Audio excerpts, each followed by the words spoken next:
Dia? Hadir Bu. Elza? Hadir. Kakak? Hadir Ibu. Irna? Hadir Ibu. Virga? Hadir Ibu. Wildan? Hadir Bu. Ini Wildan sama Asep kenapa ini pakai baju? Pakai. Oh gitu. Sebelumnya Ibu akan menjelaskan materi tentang teks dongeng. Sebelumnya udah ada yang tahu mengenai teks dongeng? Tahu. Coba apa kakak? Teks yang berisi cerita hayalan yang tersebar dari mulut ke mulut. Ya betul. Sekarang Ibu jelaskan ya. Baik Ibu. Nah di sini ada pengertian dan ciri khas dongeng. Coba Wildan bacakan pengertian. Pengertian dan ciri khas dongeng. Dongeng adalah cerita yang tidak benar-benar terjadi, terutama cerita zaman dulu yang aneh-aneh. Dongeng seringkali bersifat fiktif atau khayalan, namun bisa juga mengandung nilai-nilai moral dan pelajaran. Selanjutnya ciri khas dongeng disebarkan secara lisan. 2. Disebarkan dengan waktu yang cukup lama. 3. Terdapat beraneka macam versi. 4. Bersifat anonim. 5. Terjadi milik bersama sebab tidak diketahui siapa yang menjadi penulisnya. Nah jadi dongeng itu adalah cerita rakyat zaman dahulu yang khayalan semata gitu ya, dan memuat pesan-pesan moral di dalamnya. Selanjutnya ada jenis dongeng. Jenis dongeng ini ada 7. Yang pertama fabel. Fabel ini menceritakan tentang hewan atau binatang yang seolah-olah memiliki sifat manusia. Yang kedua ada legenda. Legenda adalah cerita asal-usul tempat atau peristiwa. Yang ketiga ada mite. Yang keempat ada sage. Yang kelima parabel. Keenam dongeng biasa, dan yang ketujuh dongeng jenaka. Selanjutnya ada unsur implisit dongeng. Coba kakak bacakan kakak.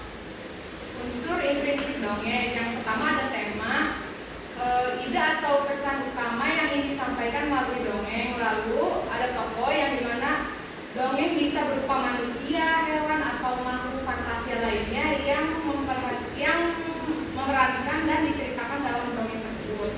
Lalu ada latar, segala keterangan mengenai tempat, waktu, dan suasana terjadinya peristiwa dalam cerita. Ada latar tempat yang dimana cerita itu berlangsung, misalnya di desa, hutan, istana, atau kerajaan. Lalu ada latar waktu, seperti kapan cerita itu terjadi, seperti pagi hari, malam hari, zaman dahulu, atau pada saat tertentu. Lalu ada latar suasana, yang dimana suasana atau keadaan saat cerita berlangsung, misalnya menyenangkan, menakutkan, atau tegang. Lalu ada alur, yang dimana rangkaian peristiwa terjadi dalam alur cerita. Adapun pesan moral, yang dimana pesan yang ingin disampaikan pengarang pada pembaca disebut juga sebagai amanat atau nilai yang bisa diambil dalam dongeng. Ya, jadi unsur yang membangun dongeng dari dalam itu ada 5 ya. Ada tema, tokoh, latar, alur, serta pesan moral. Selanjutnya ada struktur dongeng. Nah, struktur dongeng ini dibagi menjadi 4. Yang pertama orientasi. Orientasi ini biasanya di bagian awal ya, seperti menceritakan latar tempat, tokoh, dan latar waktunya. Selanjutnya ada komplikasi. Komplikasi ini bagian tengah yang munculnya konflik di dalam dongeng. Jadi biasanya di bagian tengah. Selanjutnya resolusi. Resolusi ini bagian penyelesaian masalah yang terjadi di dalam dongeng. Selanjutnya koda atau penutup. Nah, koda atau penutup ini adalah bagian akhir dari dongeng yang berisi perubahan nasib tokoh atau biasanya mengandung amanat dan pesan moral. Selanjutnya kita masuk ke tokoh dan penokohan. Coba Asep bacakan tolong. Tokoh adalah pelaku dalam cerita yang mengalami peristiwa dan menggerakkan alur dongeng. Berdasarkan perannya, tokoh dibedakan menjadi tokoh utama, tokoh yang paling sering muncul dan menjadi pusat cerita. Yang kedua, tokoh tambahan, tokoh pendukung yang membantu atau menghambat tokoh utama. Berdasarkan sifatnya, tokoh dibagi menjadi tokoh protagonis, tokoh yang berwatak baik dan disukai pembaca. Tokoh antagonis, tokoh yang berwatak jahat atau menimbulkan konflik. Yang ketiga adalah tokoh tritagonis, tokoh penengah atau pembantu penyelesaian konflik. Selanjutnya tadi kita masuk ke penokohan. Nah, penokohan ini adalah cara pengarang menggambarkan watak atau karakter tokoh dalam dongeng. Nah, biasanya ini cara pengarangnya ini ada dua, secara langsung. Jadi contohnya itu misalnya dia adalah anak yang rajin dan jujur. Nah, itu secara langsung. Selanjutnya ada secara tidak langsung. Jadi kita ini bisa mengetahui watak tokohnya tersebut itu dari tindakan tokoh, dialog atau ucapan tokoh, pikiran dan perasaan, serta reaksi tokoh lain terhadap tokoh tersebut. Nah, kalian tahu gak sih biasanya watak-watak di dalam dongeng itu apa saja? Tahu. Apa coba? Ada baik, Ya, Becik. ya, sombong, betul. Taruhan. Betul. Ya, ya seperti itu ya. Biasanya watak tokoh ini sederhana dan jelas gitu. Licik, sabar, serakah, sombong dan lain sebagainya. Selanjutnya masuk ke dalam nilai-nilai dalam dongeng. Nah, kalian pernah mendengar nilai moral tidak? Pernah. Nah, apa itu nilai moral? Coba. Nilai moral adalah mengajarkan perbedaan antara perilaku baik dan buruk, seperti kejujuran, kerja keras, dan rendah hati. Betul. Makasih Asep. Tunjol. Selanjutnya ada nilai sosial. Nah, nilai sosial ini biasanya menghubungkan antara individu dan masyarakat seperti gotong royong, kerjasama, dan lain sebagainya. Selanjutnya yang ketiga ada nilai religius. Nah, dari namanya aja nilai religius itu berarti berkaitan dengan keimanan dan ketakwaan kepada Tuhan ya. Seperti misalnya berdoa, bersyukur, berserah diri, dan lain sebagainya. Dan yang terakhir ada nilai budaya. Jadi nilai-nilai dalam dongeng ini biasanya ada 4. Ya, yang terakhir ini nilai budaya. Nah, nilai budaya ini mencerminkan adat istiadat, kebiasaan, dan kearifan lokal. Nah, gimana sih cara kita untuk mendapatkan nilai yang terkandung dalam dongeng? Coba, siapa yang tahu? Jadi untuk mendapatkan nilai dalam dongeng ini kita harus membaca dulu dongengnya sampai selesai, baru kita dapat menentukan nilai yang terkandung di dalam dongeng tersebut. Nah, gitu ya. Selanjutnya kita masuk ke fungsi dan tujuan. Coba jelaskan oleh Wildan. Fungsi dan tujuan.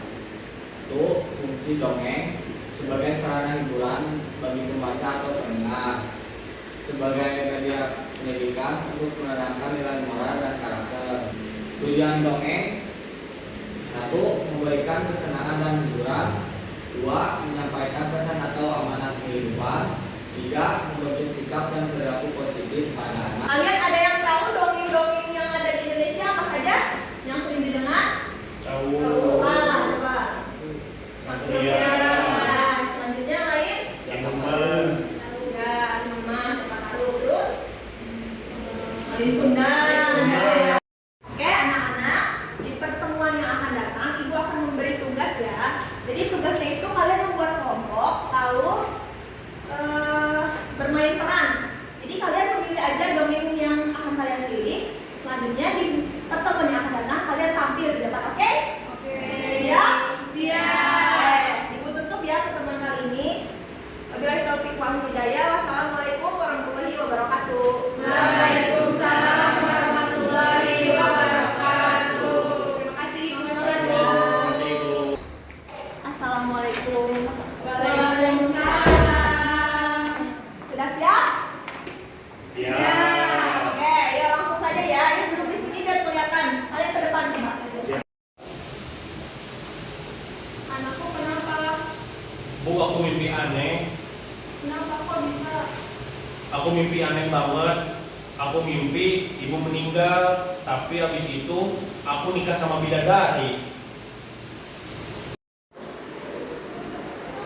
Ada apa ini? Ibu? Ibu kenapa? Ibu? Ibu?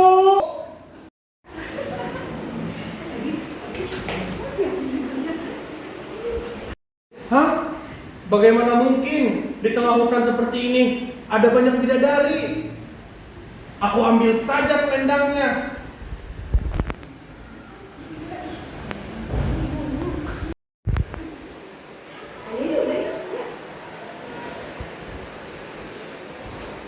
Loh, selendangku mana? Kan tanpa ada selendang aku tidak bisa kembali ke kayangan. Maaf Naula, mata ayah udah terbenam. Kami harus pergi. Jaga dirimu ya. Tapi Bayar tunai. Bagaimana para saksi?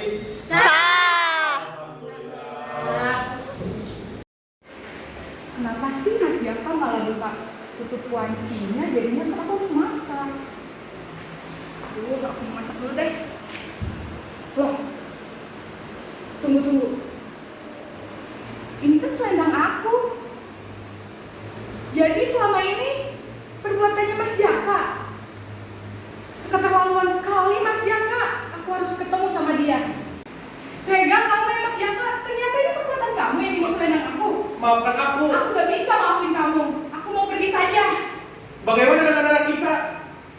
Jika dia mau bertemu denganku, aku hanya akan datang ketika mengisi saja. Kalau dia ingin bertemu denganku, bakar saja batang padi. Istriku. Lihat penampilan kalian itu udah bagus sekali. Tapi ada yang kurang ya dari intonasi dan ekspresinya lebih dikembangkan lagi, oke? Ibu tutup pertemuan kali ini. Wassalamualaikum warahmatullahi wabarakatuh.